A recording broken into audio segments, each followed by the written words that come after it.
Oke, baiklah. Materi kita kali ini merupakan kelanjutan dari desain sistem ya. Nah, apa capaian yang akan kita bahas itu adalah mengubah tahap analisis sistem itu menjadi desain sistem. Ini materi kita minggu lalu ya, bahwa kita sudah bahas tentang ini, yang juga Anda sudah buat use case diagramnya, ya kan? Nah, secara garis besar dapat kita lihat apa beda analisis dengan desain. Kalau analisis itu fokus pada pemahaman masalah, ya. Kan di analisis kita merupakan tahap di mana kita uraikan apa saja masalah yang terjadi ya secara detail. Nah, sedangkan desain itu apa saja solusi yang kita tawarkan, ya sudah di tahap penggambaran desainnya. Kemudian kalau di analisis kita sudah uraikan apa saja fungsionalitas dari requirement-nya. Ya, Anda juga sudah buat di tahap di tugas kita di template ya. Kalau di tahap desain itu bicara tentang non functional requirement-nya. Ya, mulai dari arsitektur, interface, database dan seterusnya.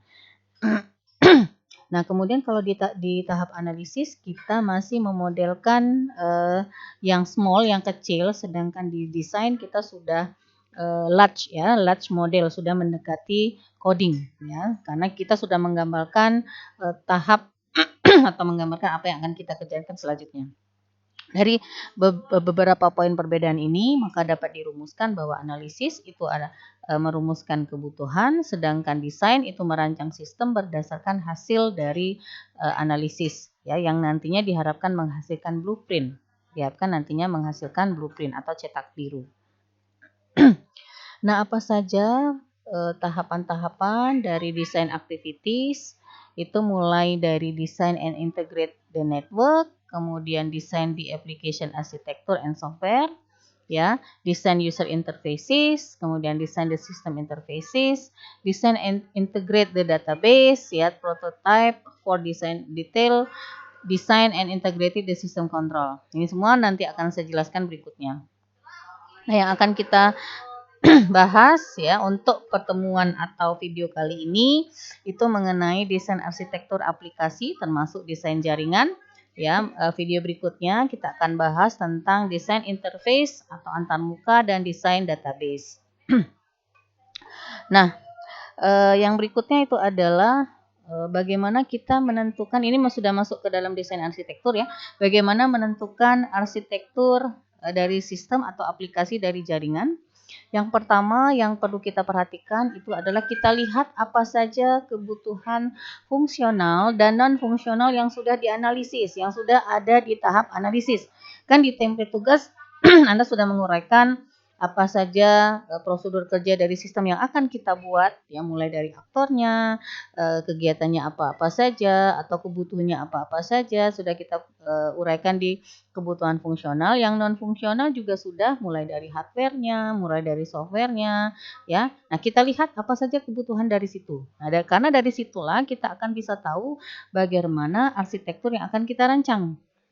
Ya, kemudian yang berikutnya adalah kita bisa juga melihat spesifikasi server dari hardware atau software, atau spesifikasi jaringan dan beberapa kegiatan yang lain. Nah, ini contoh dari spesifikasi hardware atau perangkat keras ya. Jadi kita buat opsi, ada beberapa opsi, apakah kita akan misalnya menggunakan virtual tire specification, apakah yang large misalnya, apakah yang medium, ataukah yang small, atau ketiga-tiganya misalnya, ya.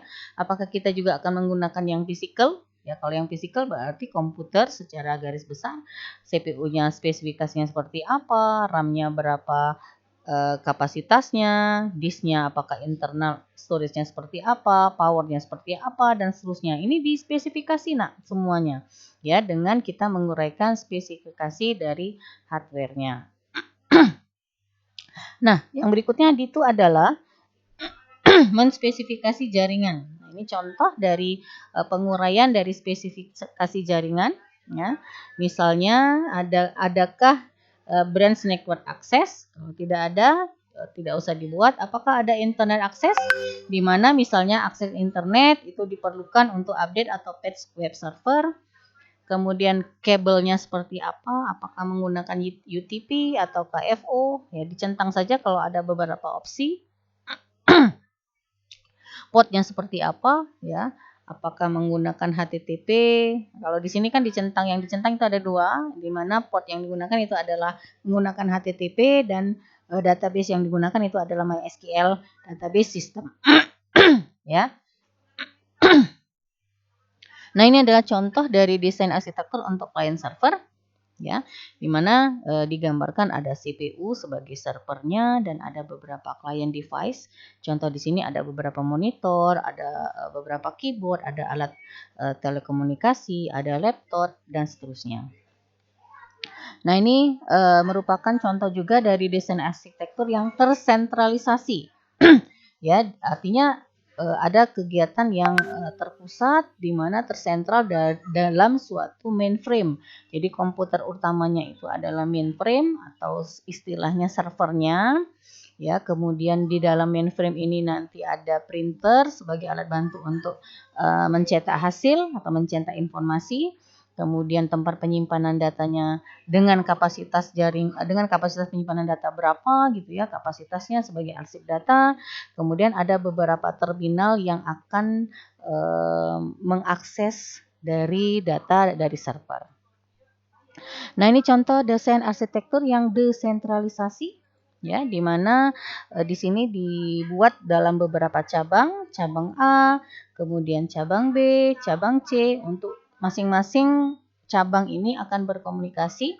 Ya, ini dicontohkan saja, misalnya ada 3 cabang, di mana masing-masing cabang itu punya servernya masing-masing, ya, dan mereka saling berkomunikasi antara satu cabang dengan cabang yang lain. Ini biasanya dicontohkan di perbankan, ya.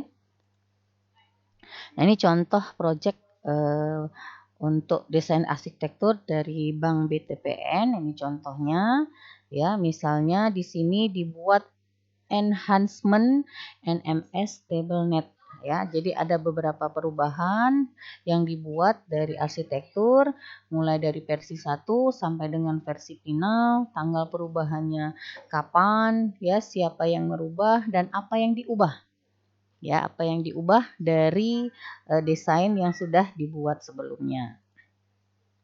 Nah, ini adalah lingkup proyeknya, ya, contoh dari lingkup proyek apa-apa saja yang kita buat di tahap desain ini, mulai dari sistem desain dengan membuat, yang pertama dia buat arsitektur dulu, ya. Kemudian dia membuat functional requirement design dengan membuat beberapa modul seperti yang saya bilang bahwa di tugas kamu kan saya suruh Anda buat tutorial, ya, tutorial dari penggunaan aplikasi yang bakal Anda rancang atau yang sudah Anda buat, yang akan Anda buat. Nah, dibuat tutorialnya. Nah, tutorial itu bisa terdiri dari beberapa modul, ya, kayak contoh di sini.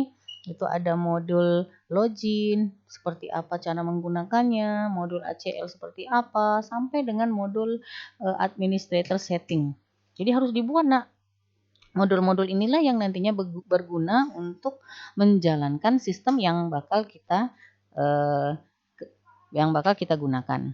Kemudian ini adalah contoh dari desain non fungsional, ya, mulai dari apa saja spesifikasi hardware-nya, apa saja spesifikasi dari operating system-nya, apa saja spesifikasi dari database sampai dengan user access. Ya, sampai dengan user access.